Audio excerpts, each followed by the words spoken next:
Nih,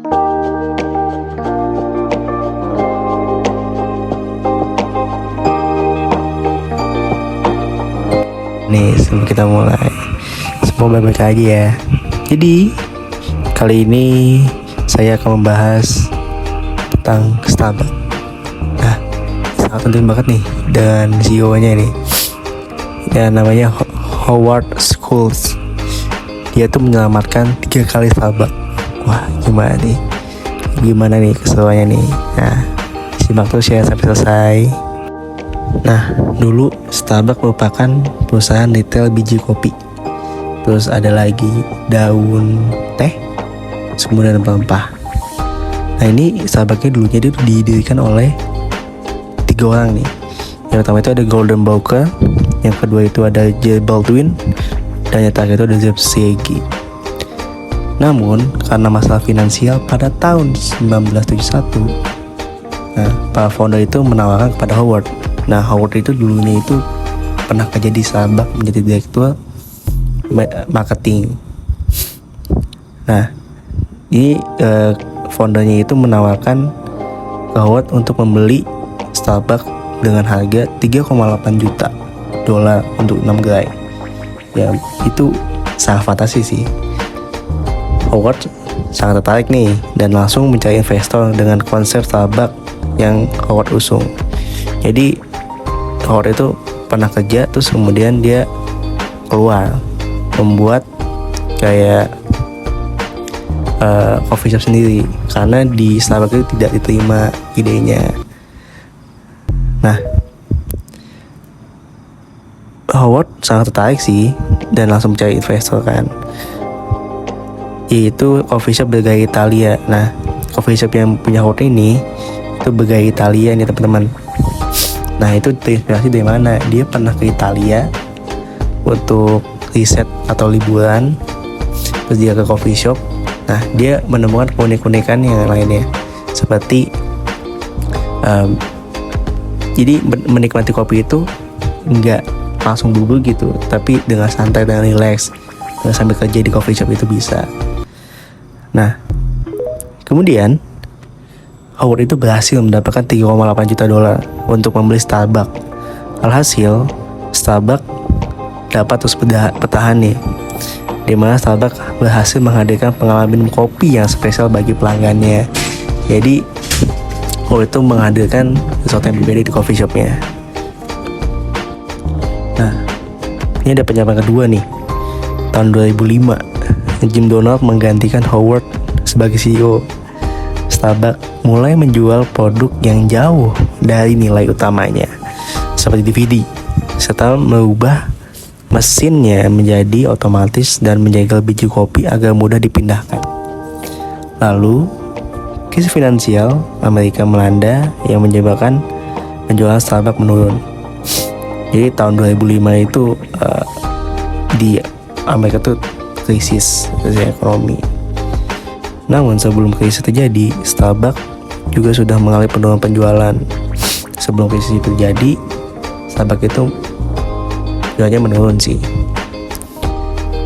Jadi dikarenakan Starbucks telah kehilangan nilai yang dulu membuatnya menjadi spesial, yaitu Starbucks Experience. Dengan adanya penyegelan kemasan biji kopi, membuat aroma kopi tidak dapat tercium. Bahkan di beberapa kedai tidak memiliki mesin penggiling kopi. Nah, setelah diganti dengan Jim Donald tuh makin parah lagi nih teman-teman. Ya, jadi aroma kopinya nggak terlalu nggak seperti Howard yang bikin tuh. Pada tahun 2008, Howard diangkat kembali menjadi CEO Starbucks untuk membawakan kembali Starbucks Experience-nya. Jadi si Howard ini kembali lagi untuk menjadi CEO-nya dan menggalakkan Starbucks Experience-nya. Nah, pada suatu hari, Howard menutup seluruh gerai Starbucks yang ada di Amerika untuk melatih lebih dari 100.000 barista teman-teman untuk bisa menciptakan Starbucks Experience. Hal itu berdampak positif dengan meningkatnya jumlah pelanggan sebesar 143% di tahun berikutnya, yaitu tahun 2009. Jadi Yang penyadapan yang kedua ini parah, lebih parah sih teman. Jadi Howard tuh dia tuh kembali di saat masa ketika si Starbuck itu lagi terpuruk oleh Jim Donald. Jadi ya itu sih apa ya, pengalaman yang apa ya, istilah kayak budaya gitu, kehilangan. Nah seperti itu sih. Dan Howard juga di saat itu juga merasa kecewa dengan Jim Donald karena budaya Starbuck itu tidak buat diabadikan sih, dipertahankan. Karena ya kalian ke coffee shop tapi nggak bawa kopi, ya nggak ada rasa gairahnya lah untuk minum kopi gitu. Seperti toko minuman biasa lah istilahnya gitu. Jadi Howard tuh berjuang di tahun 2008 dan dia merela sampai seluruh gerainya itu ditutup hanya untuk mendidik 100.000 barista. Tapi dia bisa mendapatkan besar banget sih, 143% di tahun berikutnya. Pada 2009 itu penjualan Starbucks itu meningkat 143%.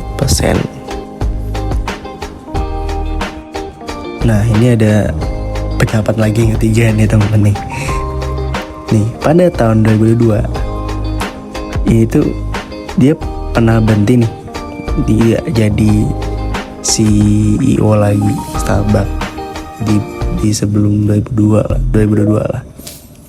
Nah ini Howard Schultz ini kembali lagi nih, dia akan menjadi CEO Starbucks, bukan karena masalah finansial, tetapi hal ini dikarenakan adanya pembentukan serikat pekerja di kalangan karyawan Starbucks.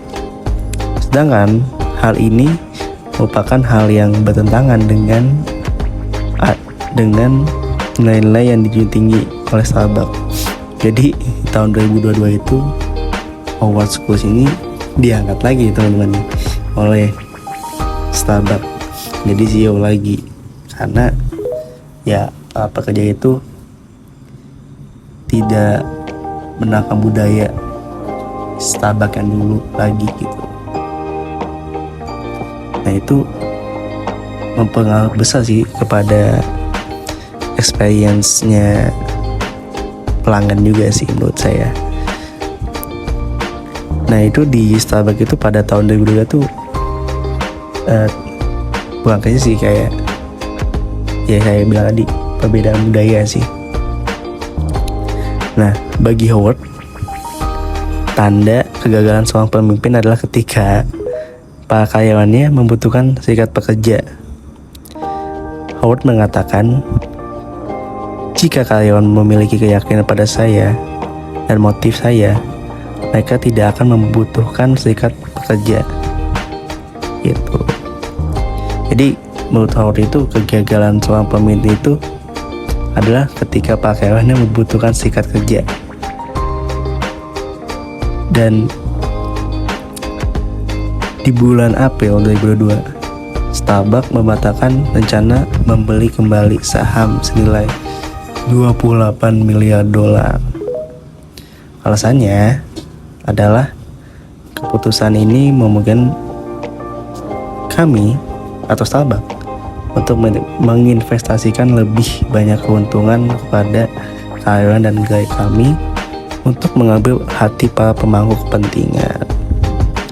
Jadi keputusan ini diambil oleh tingginya ya, membatalkan rencana untuk membeli kembali saham sih. Jadi saham senilai $28 miliar itu ya terbuang sia-sia gitu, karena alasannya itu menginvestasikan lebih banyak keuntungan kepada karyawan dan gaya Starbucks untuk mengambil hati para pemangku kepentingan. Begitu teman-teman. Jadi kisah ini buat kisah ya, perjalanannya itu meskipun Howard itu sering keluar masuk Starbucks, sering sering direndahkan oleh para petinggi, tapi Howard tetap memegang teguh keyakinannya bahwa dia tuh bisa memulainya. Dan ini kisah-kisah yang sangat bagus sih. Jadi kalau misalkan kalian gagal, bangkit dan berusaha lagi.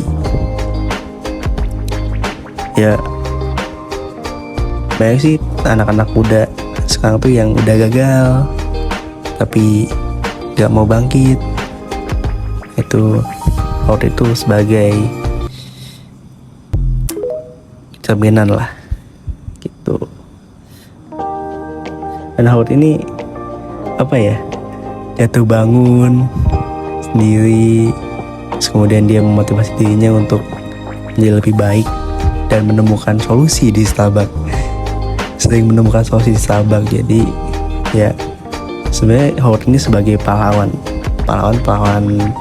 bukan negara ya, tapi pahlawan Starbucks untuk membuat Starbucks itu maju dan balance. Jadi tidak ada masalah finansial gitu. Jadi Howard ini adalah si penemu jalan. Oke teman-teman, ya sekian menambahkan wawasan kalian. Terima kasih sudah mendengarkan suara saya, penjelasan saya. Terima kasih teman-teman. Selamat beraktivitas. Bye bye.